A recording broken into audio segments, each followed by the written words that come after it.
Allahu Akbar, Allahu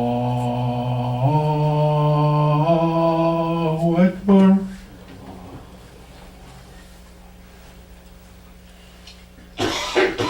أشهد أن لا إله إلا الله.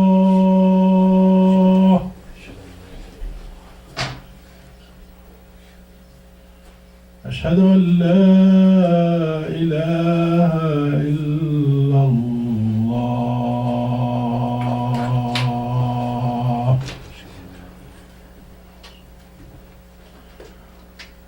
أشهد أن محمدا رسول الله.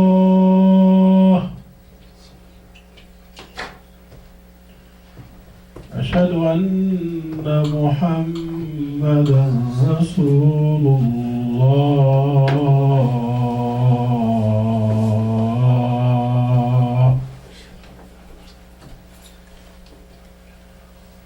حي على الصلاة.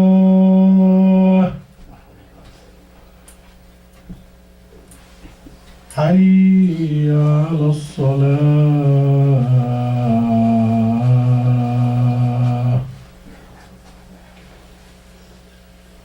حي على الفلاح.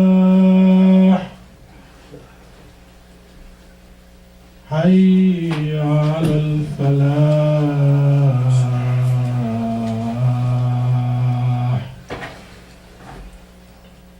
الله أكبر، الله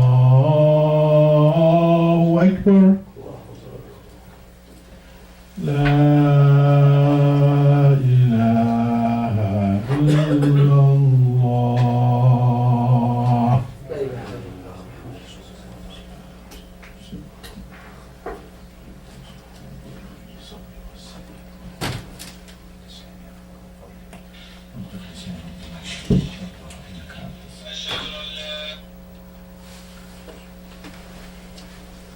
إن الحمد لله والصلاة والسلام على رسول الله وأشهد أن لا إله إلا الله وحده لا شريك له وأشهد أن سيدنا محمدا عبده ورسوله وأشهد أنه قد بلغ الرسالة وأدى الأمانة ونصح الأمة وجاهد في سبيل الله حق جهاده حتى أتاه الله اليقين.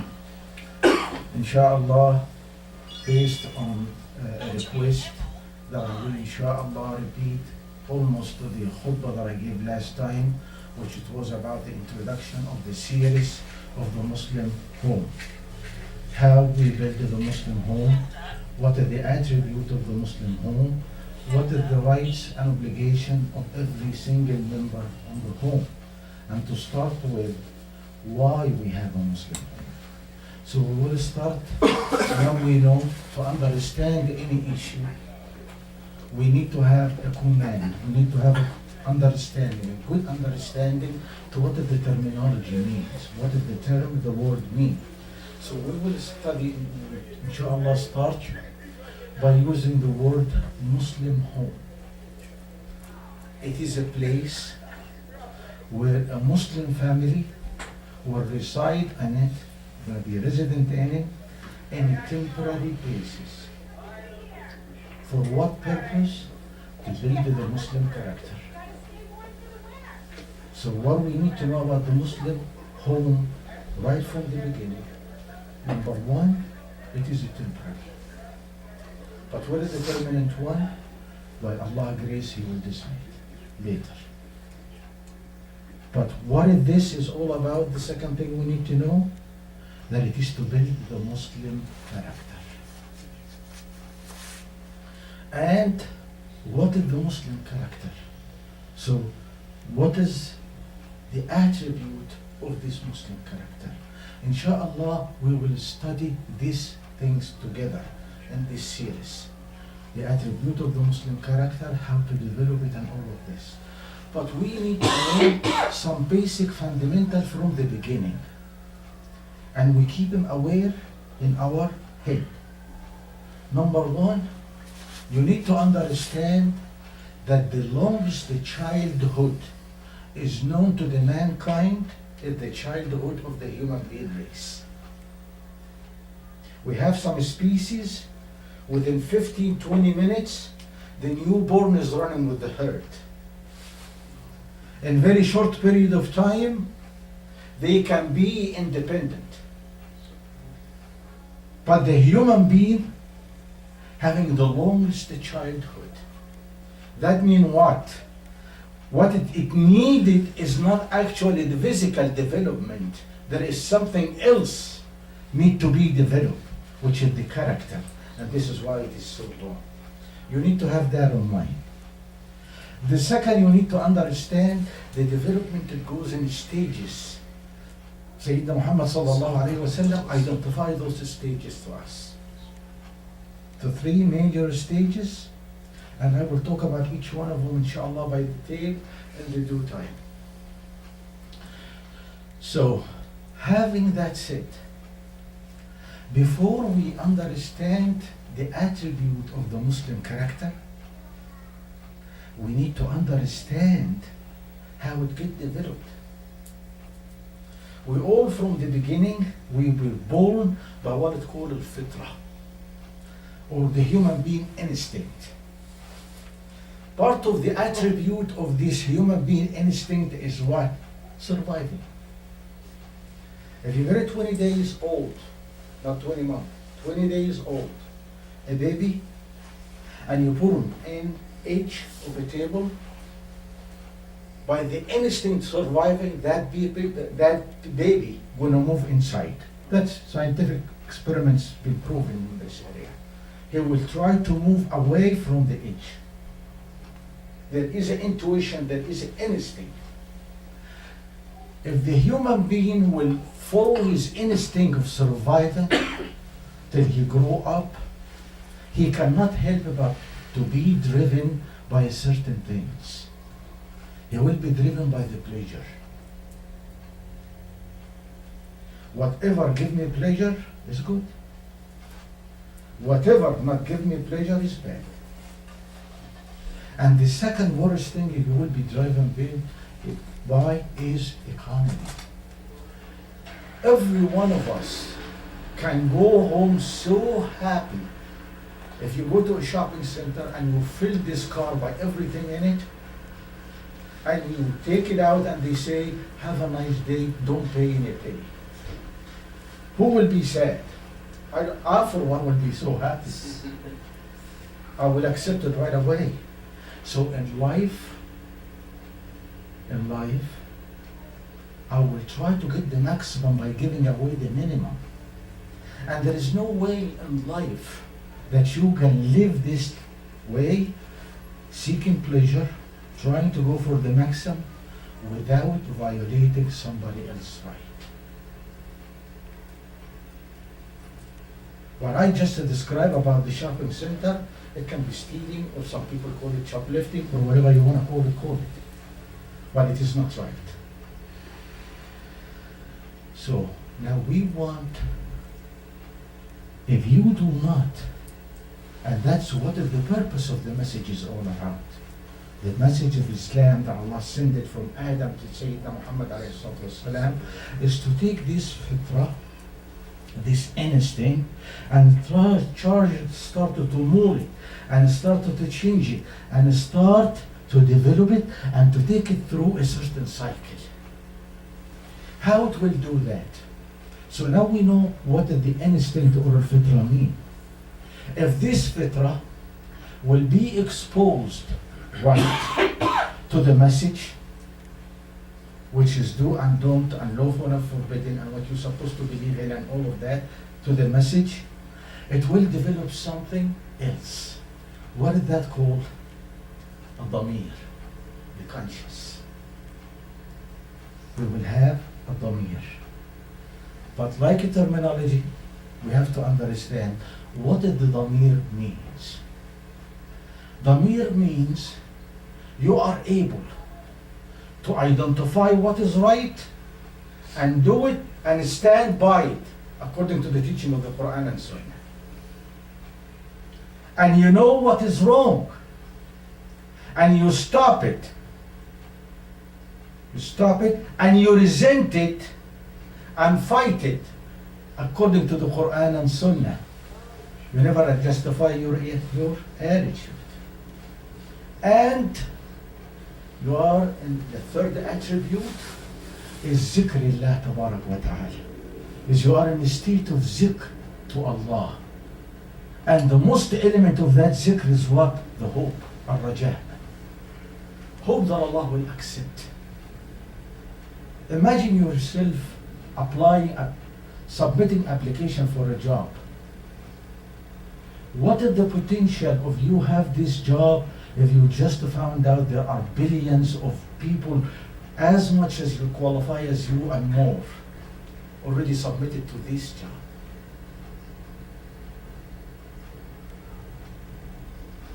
Please don't come and tell me my qualification.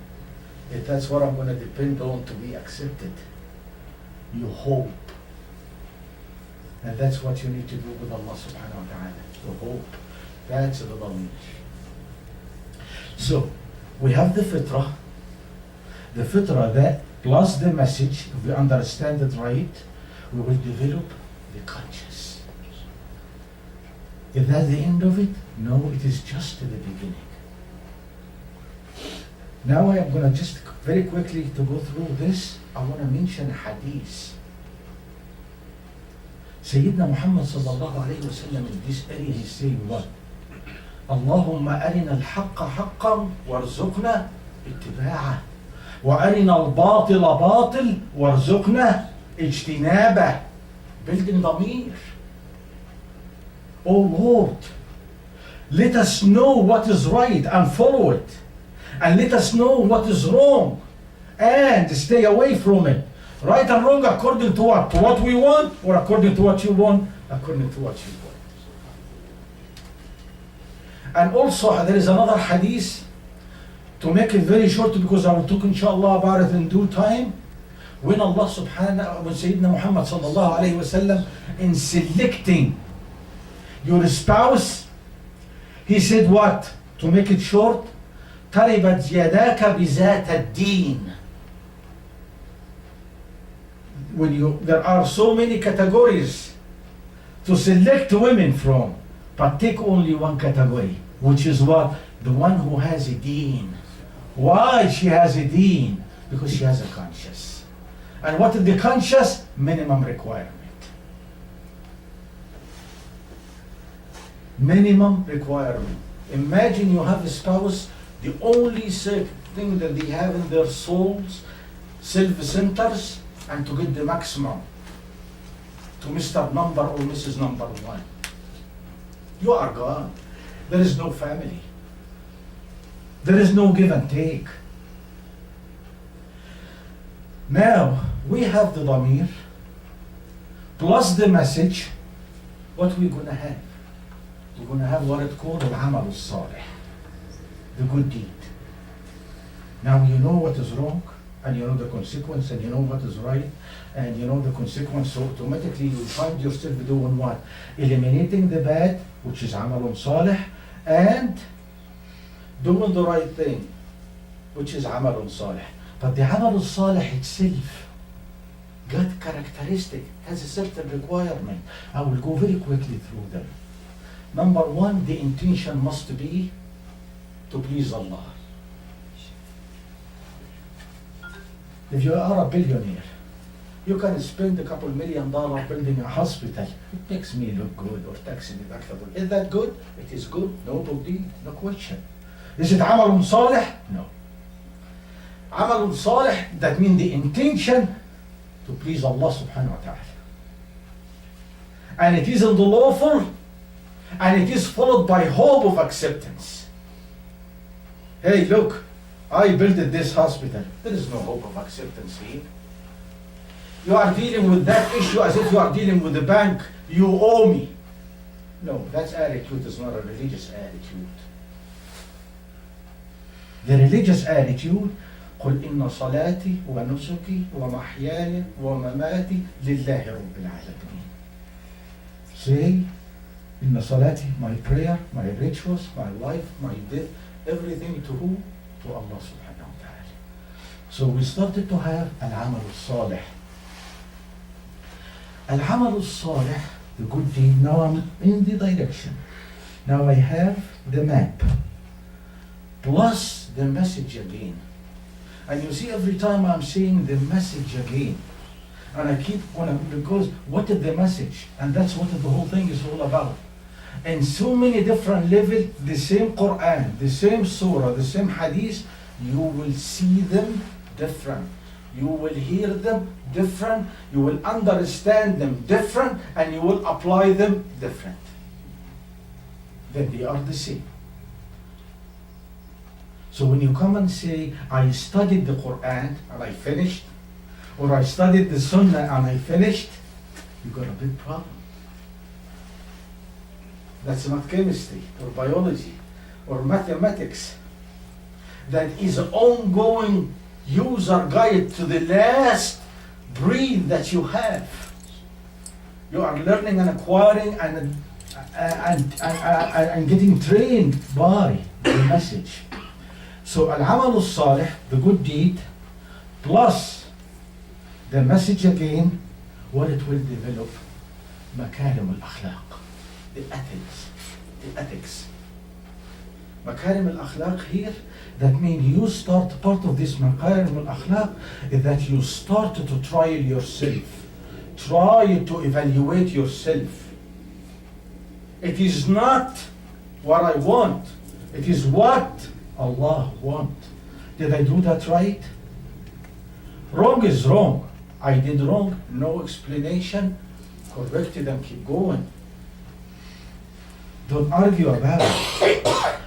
In makarim al-akhlaq, that means you started to try to do what? To do better. To do better. And there is a big difference between etiquette and makarim al-akhlaq. Etiquette, you can go to the library and they're going to tell you, open the door for the ladies. When you eat by your right hand or left hand, and the small fork and the big fork, and you serve the soup before you serve this, and whatever. But that does not mean you are a human being. A lot of people excellent in etiquette, but they are the cause of all the trouble for the humanity. Look at politicians and whatever. They know the etiquette very well, but there is no akhlaq. Not all of them. There is no akhlaq. So what happened after the akhlaq? And this is why you see Sayyidina Muhammad sallallahu alayhi wa sallam, he said when he was identifying his message, he said what?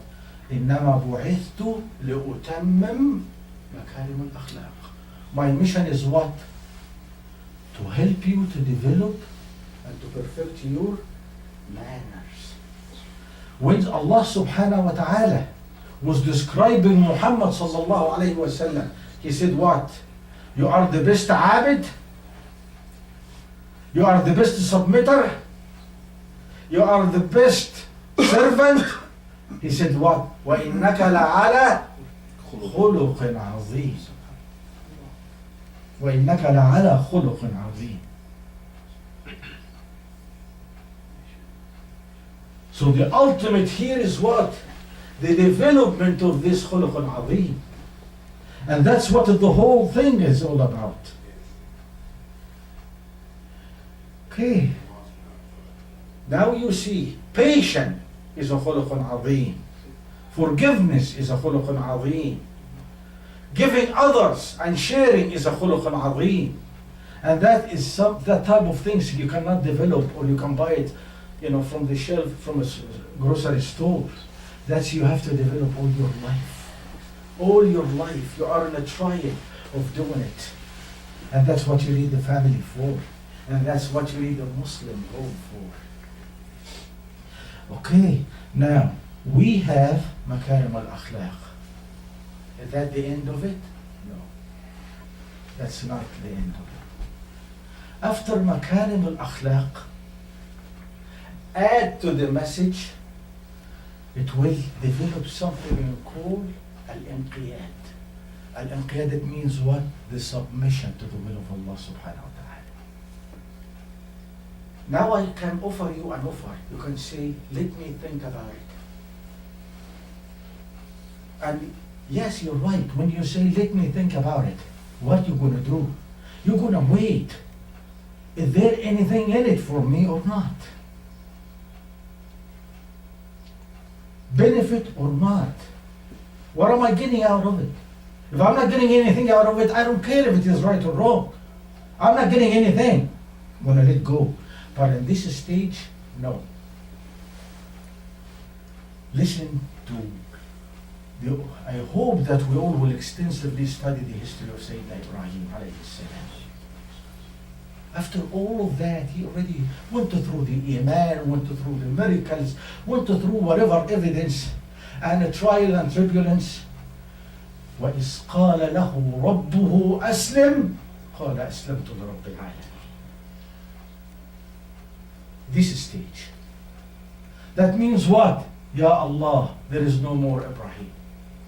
There is no more what Ibrahim wants. There is no more what Ibrahim feels. It is Ibrahim want what you want. Ibrahim gonna do what you want him to do. If that painful, he will do it. If that rewarding, he will do it. Why? Because it is your will. And look at the end of Surah Al-Baqarah. قالوا what? سمعنا وأطعنا. انقياد, submission. Expensive? Yes, the most. But that's what the whole life is all about. That means part of the inqiyad is accepting whatever you've been given. You accept because you have a confidence. You have a confidence in Allah subhanahu wa ta'ala. We all know that the whole entire message got summed in the Holy Quran. All the teaching. مصدقا لما معه ومهيمنا عليه. The Quran is the final. The Quran being summed in 3 surahs. Al-Fatiha, Al-Baqarah and Ali Imran. And Al-Baqarah and Ali Imran summed in Al-Fatiha. And Al-Fatiha got summed in only 2 words. Ar-Rahman, Ar-Rahim. Ar-Rahman, it means what? The one who is capable and able to prevent harm. Ar-Rahim all the time. This is why maybe you see out of the whole attributes of Allah and the names of Allah, there is a unique surah in the whole Quran. It says what? Ar-Rahman. Allah wants you to know that there is no one can prevent harm but Him. And no one can be beneficial to you but Him. If you feel that, would you or would you not accept whatever you are in? And that is al-inqiyad. Al-inqiyad, the submission, gonna go to the last message or the last stage. This inqiyad plus the message again, development again, user guide again, tell you what to do again, you will come to what? Ar-Rida. Please. Radiyallahu anhum wa radu an. They are pleased with Allah and Allah subhanahu wa ta'ala pleased with them. And Allah also saying what? There are a certain category of people. When they die in peace with Allah subhanahu wa ta'ala. يا أيتها النفس المطمئنة ارجعي إلى ربك راضية مرضية فادخلي في عبادي not في عبيدي في عبادي وادخلي جنتي اللهم اجعلنا منهم. Some gonna say, is there any difference between عبادي and عبيدي? Yes. Both of them, total submission. Abidi, by not your will. Somebody captured you. put a gun on your head, you're going to do what they want. There is null to the what? To your will. There is no will for you anymore. But عبادي, قل يا عبادي, I went there by my will. I submitted by my will. No one pushed me to do it. Why are you doing it? Because I love to do it. Why you fast? Why you stay out of food and whatever? Because I want to please him.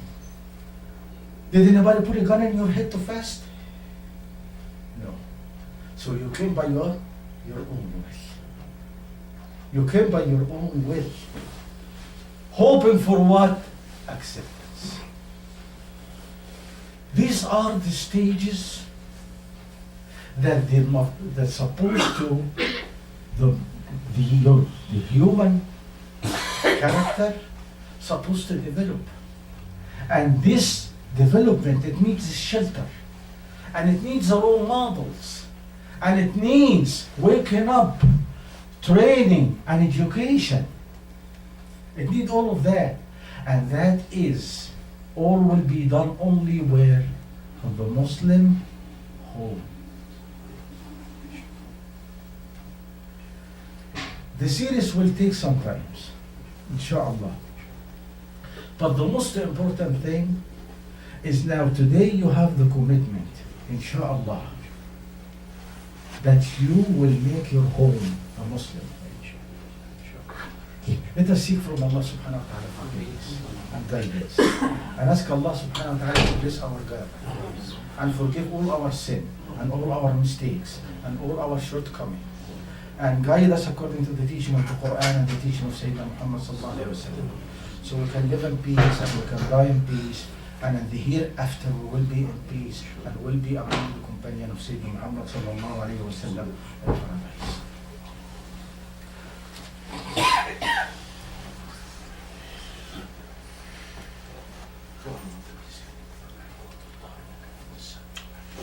الحمد لله والصلاة والسلام على رسول الله وأشهد أن لا إله إلا الله وحده لا شريك له وأشهد أن سيدنا محمدا عبده ورسوله وأشهد أنه قد بلغ الرسالة وأدى الأمانة ونصح الأمة وجاهد في سبيل الله حق جهاده حتى أتاه الله اليقين. To sum this, inshallah, khutbah, what I would like to say is this.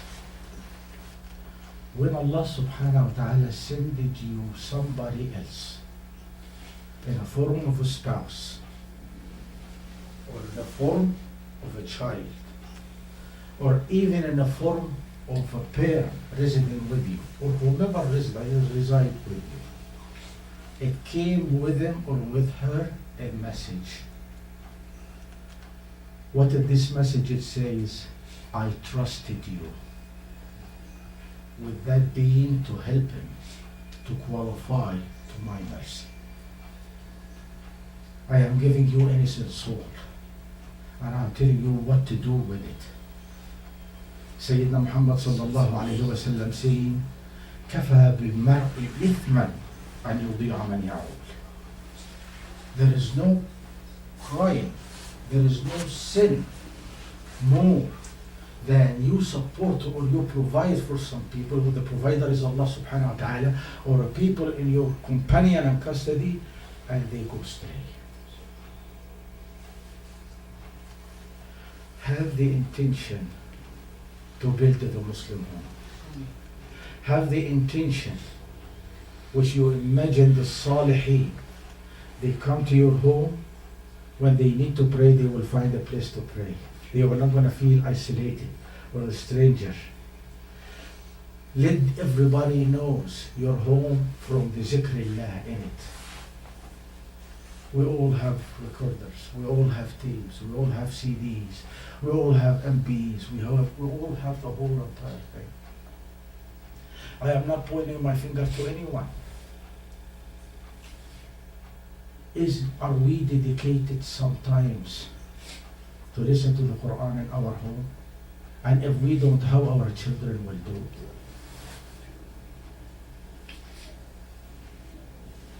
Talking is easy.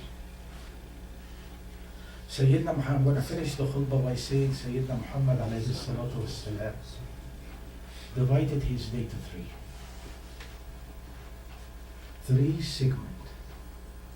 And he never allowed one segment to override the other, or he never allowed one to overflow the other. 1/3 of his time, we are sitting here gaining the fruit of 1/3 for the ummah, for making da'wah, for solving the problems, for facing whatever he had to face. May Allah subhanahu wa ta'ala alayhi salatu wassalam. And 1/3 to his family, to look after his family, livelihood, raising his children, taking care of the wives, taking care of, he need to do something at home. He never allowed this to override this. He didn't say, leave me alone, I'm occupied, I'm busy, don't you see how serious what I'm doing? No. And we all, and some of you even know more than I may, how he allowed Hassan and Hussein to play with them and to take care of them, and whatever he said about raising children. And the last third, that's what he said, بيني وبين ربي. No one to get to 1/3. That 1/3, no one. Sayyida Aisha radhiyallahu alayha, she says, when the time comes, as if he never know us, or we never know him. That's the head of a household. That's one of the attributes of the household. Dedicated time to Allah subhanahu wa ta'ala. And when Allah subhanahu wa ta'ala was honoring the prophets and giving the certificate and the authentication of the prophets, that I'm not talking about any, but I'm going to say in other doctrine, either they did not distorted the facts or they denied the facts about certain prophets and messengers, like Solomon and David and whatever. That's not our issue here. But when the certificate was passing in the Quran about the authentication of the prophet, when Allah subhanahu wa ta'ala came to Sayyidina Ismail, he made something stand out. About Sayyidina Ismail, he made something to stand out. What did that thing that stand out? وَكَانَ يَأْمُرُ أَهْلَهُ بِالصَّلَاةِ. They all praying, they all making da'wah, they all. But what makes Sayyidina Ismail stand out here? وَكَانَ يَأْمُرُ أَهْلَهُ بِالصَّلَاةِ. Made it mandatory requirement.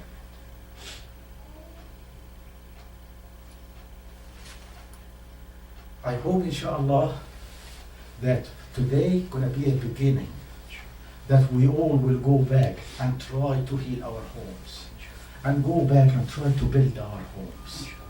Our spouses in our life is not by coincidence. Our children in our lives is not a coincidence.